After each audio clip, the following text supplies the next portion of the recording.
Tim, well, believe it or not, I am really happy to see y'all today. I mean, I really am, because this means we're in the championship. Otherwise, I would be, on the road eating a Chico stick and a Slim Jim and drinking a Diet Coke, riding in the car with one of the coaches recruiting, going from school to school or home to home, whatever.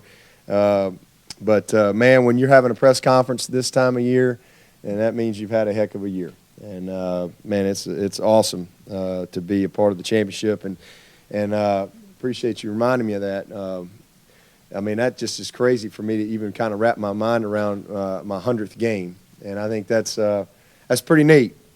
That's pretty neat. It really is to, a lot of people's 100th game, it's not one of those things you can control or predict, and a lot of people's 100th games against like East Taboga Community College, and it just is what it is. But to be in the ACC championship game, to have your 100th game, because that's special regardless, but for it to be such a meaningful game is awesome. And I know Noonan was just in here, I think, but really, again, congratulations to our men's soccer team and just the season that they've had. And I just think it's awesome that both football teams are competing for the Final Four this week. So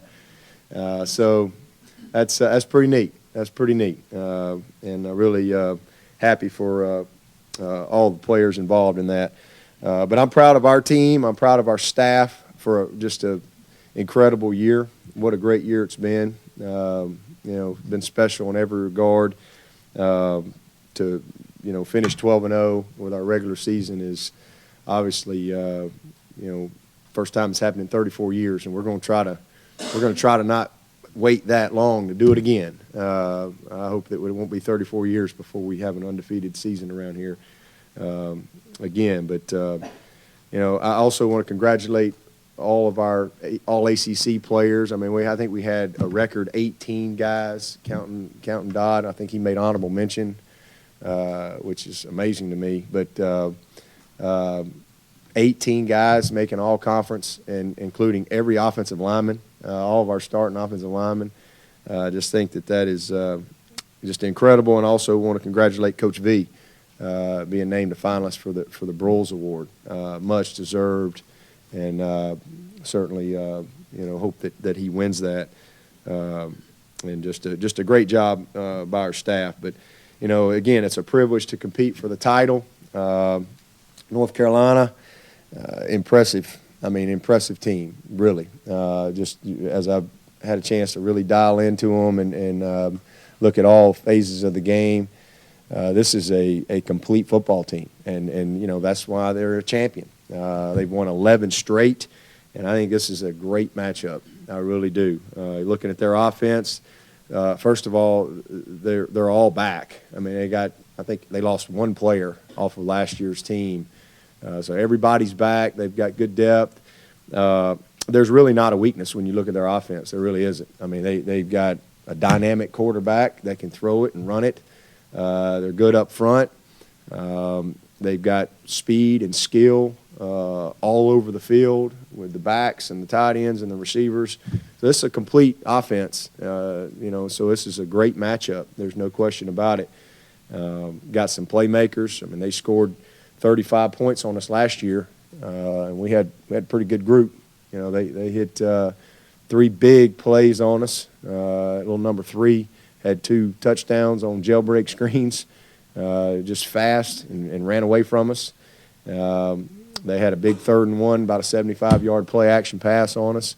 That number 13 is as fast a guy as we've seen all year. He can fly.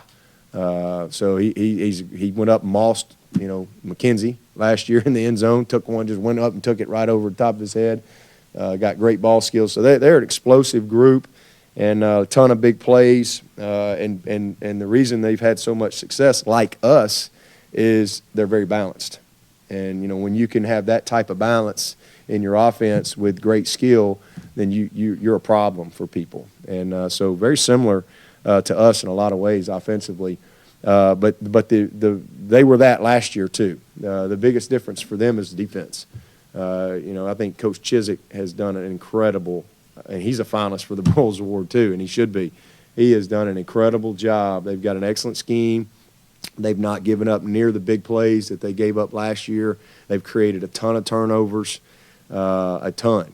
They mix up their coverages with a lot of between their four-man and cover twos, and their when they bring their one high pressures, a lot of press. They're confident with their press technique outside. Do a great job involving their safeties in the run game. So just very sound with their scheme, very sound fundamentally in what they're doing over there. So impressive. And then special teams, why is that little number 3 he's dangerous. He can change a game with one touch on punt return. So, and then they got Logan back there on kick returns, him and 21, I believe. So this is again a complete football team. There's a reason why they've won 11 in a row. They're the coastal champion, and there's a reason why we've won a bunch in a row too. And so I think this is great for the ACC to have a matchup like this in our conference championship game. 2 great champions sell out. Man, just looking forward to going up to Charlotte and being a part of it and competing our butts off for the title. 4 quarters away from being the ACC champion, and that's what we're dialed in on. The other thing I would say is we're going to have a pizza party on Sunday. That's going to happen, and it's this thing kind of took on a life of its own somehow, but. It's kind of hard to plan, for a pizza party when you don't really know the out. You can't just have a pizza party if you win the game because you're not going to really know that till like midnight or 1 in the morning. That's a lot of dough. As the season has played out, the important thing I think for everybody, regardless of whether we win or lose the game Saturday night, this team deserves to be celebrated. It really does. And so we're going to have a pizza party. And Joe Galbraith and them boys, they'll all get you they'll get you the details of the time. Obviously, if we win the game, we know we're going to be in the Final Four, and I think that show starts at like noon, and so they'll open the stadium. We're going to have the DJ. We're going to have a heck of a time, and we're going to celebrate this team and celebrate our next destination in the postseason. If we don't win the game, we're still going to be in one of those New Year's Six bowls, which is an incredible accomplishment. Whether we win the game or lose the game, it's not going to make me feel any less about or any better about this football team. This team right here is special, and it has been great to be a part of it. And I know we're going to go play, our best 4 quarters of the season Saturday night, and hopefully that's good enough to win. But regardless of the outcome, man, there's going to be a celebration on Sunday. If we're not in the Final Four, I think the show for the rest of the Big Six starts at like 3 o'clock. So they'll announce when all that stuff's going to happen. But Papa John's has stepped up big time, and they're all in, and they're really helped us out in being a part of this. So everybody's going to get some pizza, and concessions are open, and let's have a great time. Like I said, this team, win or lose Saturday, they deserve to be celebrated. They really do, because it has been an amazing season watching these guys play, and can't wait to compete with them one more time. So put that on your calendar. Pizza party, TBA on the time. Will be announced about 1:30 a.m. Saturday night. So we'll look forward to that. Everybody's healthy, got everybody all hands on deck. We're very fortunate in that regard. So, looking forward to it. In 1981, Clemson played a game, they call it the Epic Game, 10-8. Do you anticipate